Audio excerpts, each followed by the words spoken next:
नमस्कार, स्वागत है आप सभी का एजुकेशन 790 के यूट्यूब चैनल पर। मैं अमन यादव आप सभी का स्वागत करता हूं। आज हम लोग पढ़ेंगे महेश बर्नवाल भारत के इतिहास में अध्याय 11 जो कि आपका मौर्य साम्राज्य है, और उसमें आज हम लोग आगे का टॉपिक पढ़ेंगे जो कि आज हम लोग मौर्य शासन प्रणाली को पढ़ेंगे, मौर्य शासन का महत्व। तो दोस्तों, अगर ये वीडियो आपको अच्छा लगे तो इसको लाइक कर दीजिएगा और चैनल को सब्सक्राइब कर दीजिएगा। ठीक है दोस्तों, चलिए स्टार्ट करते हैं।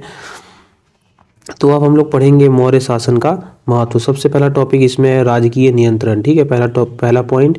तो कौटिल्य ने राजा को सलाह दी है कि जब वर्णाश्रम धर्म, वर्णों और आश्रमों पर आधारित समाज व्यवस्था लुप्त होने लगे तो राजा को धर्म की स्थापना करनी चाहिए। ठीक है, आगे देखिए। कौटिल्य ने राजा को धर्म प्रवर्तक अर्थात सामाजिक व्यवस्था का संचालक कहा है। चलिए, मौर्यकालीन प्रमुख अधिकारियों के बारे में जान लेते हैं। एग्जाम की दृष्टि से बड़ा इंपॉर्टेंट है। यहाँ पे अधिकारी दिया गया है, यहाँ पे कार्य दिया गया है। तो देखिए, अमात्य का जो कार्य है वो योग्य अधिकारियों का समूह है। ठीक है, अग्रामात्य प्रधानमंत्री का पद। ठीक है, महामात्य प्रमुख अमात्य नगरों का अधिकारी, प्रदेष्टा मंडल का प्रमुख प्रधान अधिकारी, एस्टीनोमाई नगर का अधिकारी होता था, रूप दर्शक सिक्कों की जांच करता प्रधान अधिकारी होता था। आगे देखिए, सौवर्णिक टकसाल का प्रमुख अधिकारी, व्यवहारिक दीवानी न्यायालय का मुख्य न्यायाधीश, समाहर्ता कर निर्धारण का सर्वोच्च अधिकारी, सन्निधाता राजकीय कोषाधार और भंडागार का संरक्षक होता था। ठीक है, धम्म महापात्र समाज में सामंजस्य की स्थिति बनाए रखना इसका काम था। और अंतः महापात्र जो था वो सीमावर्ती क्षेत्रों में धर्म प्रचार करने वाले अधिकारी होते थे। ठीक है, स्त्री अध्यक्ष महिलाओं के नैतिक आचरण को देखने वाला अधिकारी। आगे देखिए, राजुक साम्राज्य के न्याय व राजस्व का अधिकारी। आगे देखिए, युक्तक का मतलब क्या है। युक्तक जिला में राजस्व वसूली का कार्य करने वाले अधिकारी। ठीक है, महामात्स परसप गुप्तचर विभाग का प्रधान होता था। चलिए आगे देखते हैं। नेक्स्ट पॉइंट इधर। अशोक ने अपने अभिलेखों में बताया है कि राजा का आदेश अन्य आदेशों के ऊपर है। अशोक ने धर्म का प्रवर्तन किया था। Next point. अशोक ने शिलालेखों के मूल तत्वों को संपूर्ण देश को समझाने और स्थापित करने के लिए अधिकारियों को नियुक्त किया था। चलिए आगे देख लेते हैं। प्राचीन इतिहास के किसी भी अन्य काल में हम इतने अधिक अधिकारियों को नहीं पाते जितने मौर्य काल में हमें देखने को मिलते हैं। चलिए आगे देख लेते हैं। अब हम लोग शीर्ष अधिकारी तीर्थ कहलाते थे। उच्चतम कोटि के अधिकारी मंत्री, पुरोहित, सेनापति और युवराज आदि थे। ठीक है, चलिए आगे देखते हैं मौर्यकालीन तीर्थों के बारे में। तो मौर्य काल के सबसे उच्च स्तर के अधिकारी तीर्थ कहे जाते थे। ठीक है, ये तीर्थ वो तीर्थ नहीं है बल्कि ये उच्च अधिकारियों को कहा जाता था। अर्थशास्त्र के अनुसार इनकी संख्या कितनी थी? 18 थी। आइए कुछ नाम जान लेते हैं उन 18 अधिकारियों की। तो यहाँ पे देखिए तीर्थ दिया गया है और संबंधित विभाग और कार्य दिया गया है। ठीक है, तो मंत्री पुरोहित का जो काम था वो प्रधानमंत्री तथा प्रमुख धर्माधिकारी थे। सन्निधाता राजकीय कोषाधार का प्रधान अधिकारी, कोषाध्यक्ष, समाहर्ता राजस्व विभाग का सर्वोच्च अधिकारी, वित्त मंत्री, कर संग्राहक, युवराज राजा का उत्तराधिकारी, सेनापति सेनाध्यक्ष, सर्वोच्च सैन्य कमांडर, नायक सेना का संचालक, व्यवहारिक और दीवानी न्यायालय का न्यायाधीश, प्रतिष्ठा फौजदारी न्यायालय का न्यायाधीश, मंत्री परिषदाध्यक्ष मंत्री परिषद का अध्यक्ष करता था। चलिए नेक्स्ट आगे देख लेते हैं। कामरांतिक उद्योग धंधों का प्रधान निरीक्षक, प्रशस्ता राजकीय आज्ञाओं को लिपिबद्ध करने तथा राजकोषीय दस्तावेजों को सुरक्षित रखने वाला। आगे देखिए, दंडपाल सैन्य सामग्री का प्रबंध करने वाला अधिकारी, दुर्गपाल देश के भीतर दुर्गों का प्रबंधक, अंतपाल सीमावर्ती दुर्गों का रक्षक, नागरक नगर का सर्वोच्च अधिकारी, अंतर्वर्षिक सम्राट का अंगरक्षक सेना का प्रधान होता था। चलिए आगे देखते हैं। दौवारिक के बारे में देख लेते हैं। तो राजमहल का प्रबंध व देखरेख करने वाला प्रधान अधिकारी जो है वो दौवारिक होता था। ठीक है, आठवीं को देख लेते हैं। वन विभाग का सर्वोच्च अधिकारी आठवीं कहलाया जाता था। चलिए आगे देखते हैं आर्थिक नियंत्रण के बारे में। तो राज्य में 27 अध्यक्ष नियुक्त थे। उनका कार्य मुख्य रूप से राज्य की आर्थिक गतिविधियों का नियमन करना था। ठीक है, वे कृषि, व्यापार, वाणिज्य और बाट माप, कताई, बुनाई, खान आदि उद्योगों का नियंत्रण करते थे। चलिए आगे देख लेते हैं। मौर्य काल में सभी प्रकार की फसलों का उत्पादन होता था। अर्थशास्त्र में धान की फसल को सर्वोत्तम माना गया है जबकि गन्ने की फसल को निकृष्टम माना गया है। कौटिल्य के अर्थशास्त्र में एक वर्ष में 3 फसलों के उपजाए जाने का वर्णन हमें मिलता है। चलिए इधर देख लेते हैं आगे।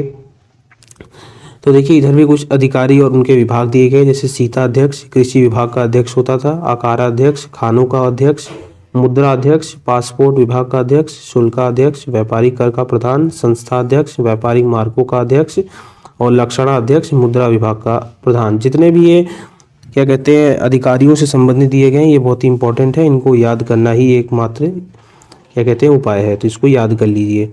आगे देखिए, राजकीय भूमि पर सीता अध्यक्ष दासों, कर्मकारों और कैदियों की मदद से कृषि कार्य करवाता था। किसान अपनी उपज का 1/6 से 1/4 भाग तक भूमि कर राज्य को देते थे। ठीक है, आगे देखिए, चारागाह के साथ साथ वन भी थे जिन पर राज्य का अधिकार था। कुप्या अध्यक्ष वन संपत्ति को देखभाल करता था। चलिए आगे देखते हैं। मृगवन पालतू पशुओं के लिए था। द्रव्य वन में आर्थिक महत्व वाले लकड़ी, खान इत्यादि थे। हस्ती वन में हाथी पाए जाते थे जो युद्ध में काम आते थे। चलिए आगे देखिए, आगे क्या क्या दिया हुआ है। कौटिल्य के अर्थशास्त्र में कृषि कार्यों में दासों को लगाए जाने की व्यवस्था का उल्लेख हमें मिलता है। मौर्य काल में ही दासों को कृषि कार्य में बड़े पैमाने पर लगाया गया था। ठीक है, मेगास्थनीज और अन्य यूनानी लेखकों डायोडोरस, एरियन और स्ट्रेबो की धारणा थी कि मौर्यकालीन भारतीय समाज में दास प्रथा प्रचलित नहीं थी। मेगास्थनीज के अनुसार भारत में सभी लोग स्वतंत्र और समान थे, उनमें कोई दास नहीं था। चलिए आगे देख लेते हैं। डायोडोरस भी मानता है कि कानून के अनुसार कोई किसी को दास नहीं बना सकता। वस्तुतः ऐसी स्थिति नहीं थी। ठीक है, आगे देखिए, अर्थशास्त्र में दासों को विभिन्न श्रेणियों का वर्णन है। ठीक है, स्त्री दासों के रूप में धातु, उपचारिका, परिचारिका का उल्लेख कौटिल्य ने किया है। स्त्री दासों की एक श्रेणी बंधकों की भी थी। चलिए आगे देखिए, जलमार्ग के द्वारा राज कर्मचारी चारों ओर जा सकते थे। चलिए नेक्स्ट पॉइंट देख लेते हैं हम लोग। पाटलिपुत्र के एक राजमार्ग वैशाली और चंपारण होते हुए नेपाल जाता था। ठीक है, आगे देखिए, हिमालय की तराई में भी एक सड़क थी। वह सड़क वैशाली से चंपारण होकर कपिलवस्तु, कालसी, हजार होते हुए अंत में पेशावर पहुंचती थी। चलिए व्यापार वाणिज्य के बारे में जान लेते हैं। ठीक है, मेगास्थनीज के अनुसार एस्टिनोमाई अधिकारी पदाधिकारी सड़कों की देखभाल करते थे तथा दूसरे निर्देशित करने के लिए 10 स्टेडिया की दूरी पर पत्थर स्थापित कर देते थे। ठीक है, चलिए आगे देख लेते हैं। राज्य की ओर से बाजार निर्धारित किए गए थे। निश्चित बाजारों में ही सामानों की खरीद बिक्री हो सकती थी। पौतवा अध्यक्ष नापतौल, बटखरे बाजार और एवं पयाध्यक्ष व्यापार पर नियंत्रण रखता था। ठीक है दोस्तों, चलिए आगे देख लेते हैं। उत्तरी मैदानों में गंगा और अन्य नदियां भी यातायात के लिए प्रमुख जल मार्ग प्रदान करती थी। आगे देखिए, अशोक के अभिलेखों के मिलने के स्थान महत्वपूर्ण राजमार्गों पर पड़ते हैं। चलिए आगे देख लीजिए। पत्थर के स्तंभ वाराणसी के पास चुनार में तैयार किए जाते थे तथा वहां से उत्तरी और दक्षिणी भारत में पहुंचाए जाते थे। चलिए आगे देखिए। प्राचीन भारत में कर्ण प्रणाली की दृष्टि से मौर्य काल महत्वपूर्ण है। ठीक है, कौटिल्य ने कृषकों, शिल्पियों और व्यापारियों से उगाए जाने वाले बहुत से करों का नामोल्लेख किया है अपने पुस्तक में। ठीक है, समाहर्ता कर निर्धारण का सर्वोच्च अधिकारी होता था तथा सन्निधाता राजकीय कोषाधार और भंडारण का संरक्षक होता था। ठीक है, आगे देखिए। कर निर्धारण का ऐसा विशद संगठन पहली बार मौर्य काल में ही देखा जाता है। चलिए नेक्स्ट पॉइंट। अर्थशास्त्र में उल्लेखित करों की लंबी सूची हमें मिलती है। आगे देखिए। मयूर, पर्वत और अर्धचंद्र की छाप वाली आहत रजत मुद्राएं मौर्य साम्राज्य की मान्य मुद्राएं थी। ये मुद्राएं प्रचुर मात्रा में देश के बड़े भागों में हमें देखने को मिलती हैं। चलिए उद्योगों के बारे में देख लेते हैं। तो उद्योग धंधों की संस्थाओं को श्रेणी कहा जाता था। श्रेणियों के पृथक न्यायालय होते थे जो व्यापार व्यवसाय से संबंधित विवादों का निपटारा करते थे। श्रेणी न्यायालय के प्रधान को महाश्रेष्ठी कहा जाता था। इसमें पहला है श्रेणी शिल्पियों का संगठन, निगम व्यापारियों का संगठन, तीसरा संघ महाजनों व देनदारों का संगठन, सार्थ व अनाज से संबंध व्यापारियों का समूह और समय संगठनों के कानून का समूह होता था। ठीक है, आगे देखिए। मुद्रा प्रणाली। तो मौर्य काल तक मुद्रा का भी प्रचलन हो चुका था। लक्षणा अध्यक्ष मुद्रा व्यवस्था या राजकीय टकसाल का नियंत्रक था। मुद्रा के निर्माण एवं संचालन पर राज्य का एकाधिकार होता था। यद्यपि इस समय के निश्चित सिक्के नहीं मिलते जिन्हें प्रामाणिक तौर से मौर्य शासकों का माना जा सके, तथापि आहत सिक्के मौर्य काल स्थलों से बड़ी संख्या मिले हैं जिनसे सिक्कों के प्रचलन की हमें पुष्टि होती है। ठीक है, आगे देखिए। अर्थशास्त्र। Next point. अर्थशास्त्र में विस्तृत मुद्रा प्रणाली की चर्चा की गई है। इसमें विभिन्न प्रकार के सिक्का, पर्ण, सुवर्ण, कारशापर्ण, माशक, कांकड़ी व अर्ध काकड़ी का उल्लेख मिलता है हमें। ठीक है, आगे देखिए। अर्थशास्त्र के वस्तुतः चांदी व तांबे के सिक्कों का ही उल्लेख है।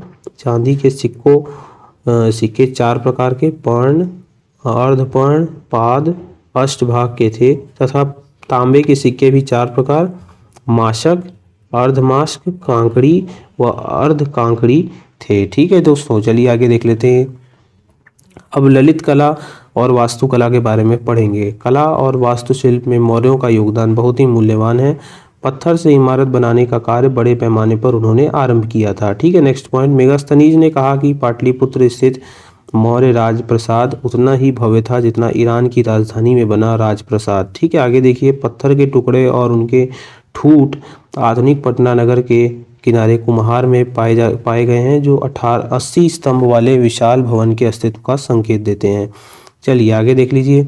मौर्य शिल्पियों ने बौद्ध भिक्षुओं के निवास के लिए चट्टानों को काटकर गुफाएं बनाने की परंपरा शुरू कर दी थी। इसका सबसे पुराना उदाहरण बराबर की गुफाएं हैं, जो गया से 30 किलोमीटर की दूरी पर आपको देखने को मिलती हैं।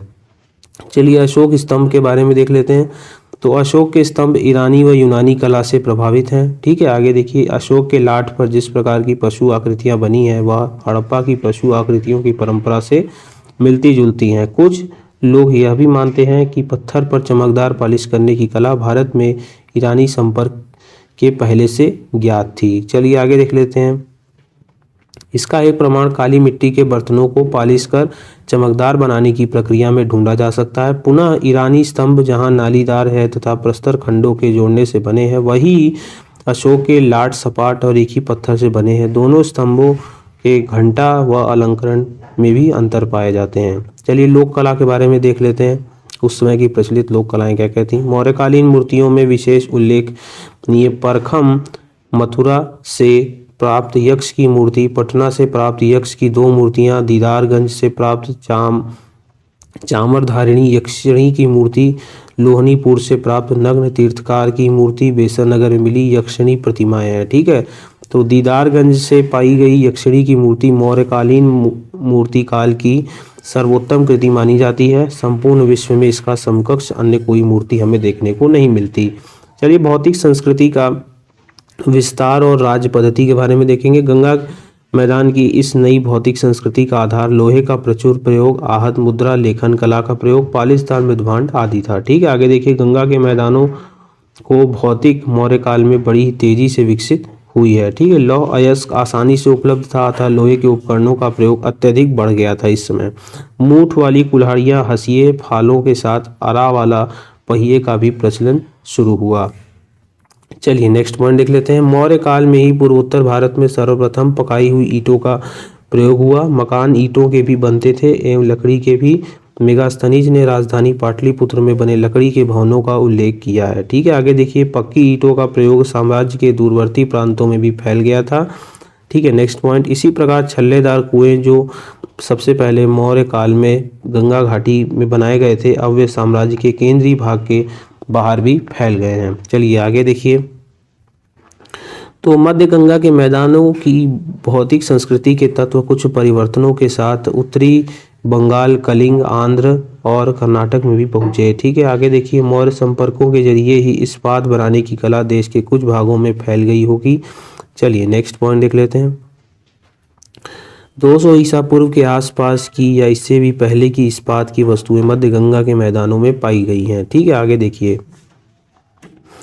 तो अशोक के अभिलेखों के अनुसार चेर, चोल, पांड्य, सतियत एवं ताम्रपर्णी या श्रीलंका के लोग मौर्य साम्राज्य की सीमा से लगे क्षेत्रों में बसते थे। ठीक है, मौर्य राजधानी में आए मेगास्थनीज को पांड्यों की जानकारी थी। चलिए मौर्य साम्राज्य के पतन के कारण भी जान लेते हैं कि क्या कारण था कि वो साम्राज्य पतन के कगार में पहुंच गया। तो 232 ईसा पूर्व में अशोक के राज्यकाल के समाप्त होते ही इसका विघटन शुरू हो गया। ह्रास और पतन के कई कारण प्रतीत होते हैं। पहला था ब्राह्मणों की प्रतिक्रिया। तो अशोक की नीति के कारण ब्राह्मणों की प्रतिक्रिया हुई।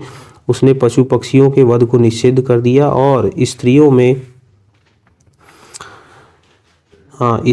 प्रचलित कर्मकांडी अनुष्ठानों की खिल्ली उड़ाई। संभवतः इससे ब्राह्मणों की आय घटी। ठीक है, आगे देखिए। बौद्ध धर्म अपनाने के बाद अशोक के यज्ञ विरोधी रुख से ब्राह्मणों को पर्याप्त हानि हुई, क्योंकि नाना प्रकार के यज्ञों से मिलने वाली दान दक्षिणा पर ही तो वे जीते थे। Next point. मौर्य साम्राज्य के खंडहर पर खड़े हुए कुछ नए राज्य शासकों के ब्राह्मण हुए।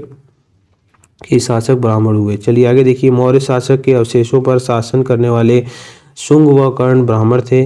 पश्चिमी दक्कन और आंध्र में चिरस्थायी राज्य स्थापित करने वाले सातवाहन भी अपने को ब्राह्मण मानते थे। अब देखिए, वित्तीय संकटों के कारण भी इस राज्य का पतन हो गया था। सेना और प्रशासनिक अधिकारियों पर होने वाले अत्यधिक खर्च के बोझ से मौर्य साम्राज्य के सामने वित्तीय संकट खड़ा हो गया। ठीक है, अशोक ने बौद्ध भिक्षुओं को इतना दान दिया कि राजकोष लगभग खाली ही हो गया। अंतिम अवस्था में अपने खर्च को पूरा करने के लिए मौर्यों को सोने की देव प्रतिमाएं तक गलानी पड़ी थीं। चलिए दमनकारी शासन देख लेते हैं। साम्राज्य के टूटने का एक महत्वपूर्ण कारण प्रांतों में दमनकारी शासन था। ठीक है, अशोक के कलिंग अभिलेख से प्रकट होता है कि प्रांतों में हो रहे अत्याचारों में वह बहुत चिंतित था। उसने महामात्रों को आदेश दिया कि समुचित कारण के बिना वे नागरिकों को सताएं नहीं। दोस्तों, आज का वीडियो यही समाप्त होता है और मौर्य शासन की प्रणाली और मौर्य साम्राज्य पूरा टॉपिक आज हमारा समाप्त हो गया। तो दोस्तों, कल हम एक नए वीडियो के साथ आएंगे। तो दोस्तों, तब तक आप वीडियो को लाइक कर दीजिएगा और चैनल को सब्सक्राइब कर दीजिएगा और इसी तरह हमारे चैनल के ग्रोथ में हमारे सपोर्ट कीजिए। तब तो दोस्तों, जय हिंद, जय भारत।